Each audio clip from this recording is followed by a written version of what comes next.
হঠাৎ ভাইরাল সিনেমার সেই ডায়লগ সাসা হেনা কোথায়। একসময় জনপ্রিয় চিত্রনায়ক বাপ্পারাজ, দীর্ঘদিন ধরেই তিনি সিনেমা থেকে দূরে, তবে পর্দার আড়ালে থাকলেও প্রায় ভাইরাল হন এ অভিনেতা। কখনো তার অভিনীত ব্যর্থপ্রেমের চলচ্চিত্রর সঙ্গে ট্যাগ লাগিয়ে দেওয়া হয়। হঠাৎ ভাইরাল বাপ্পারাজের সেই ডায়লগ সাসা হেনা কোথায়।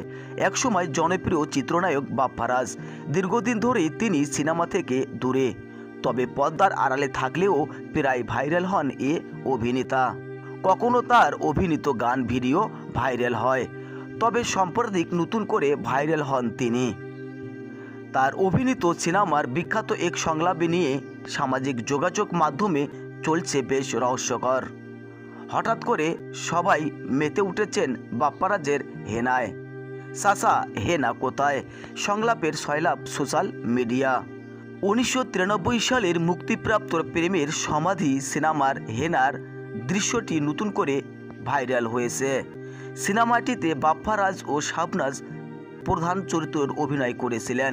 সিনেমার এক পর্যায়ে নায়ক বকুল দীর্ঘদিন পর তিনি হেনার বাবাকে জিজ্ঞাসা করলেন, চাচা বাড়িঘর এত সাজানো কেন, চাচা হেনার কোথায়? জবাবে চাচা বলেন, হেনাকে তুমি ভুলে যাও, হেনার বিয়ে হয়ে গেছে। বকুল তখন আবেগভীত হয়ে বললেন, না না, বিয়ে হতে পারে না, এ আমি বিশ্বাস করি না।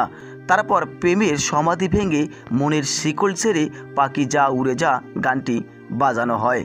দীর্ঘদিন পর এই সংলাপটি সামাজিক যোগাযোগ মাধ্যমে পুনরায় জনপ্রিয় হয়ে ওঠে।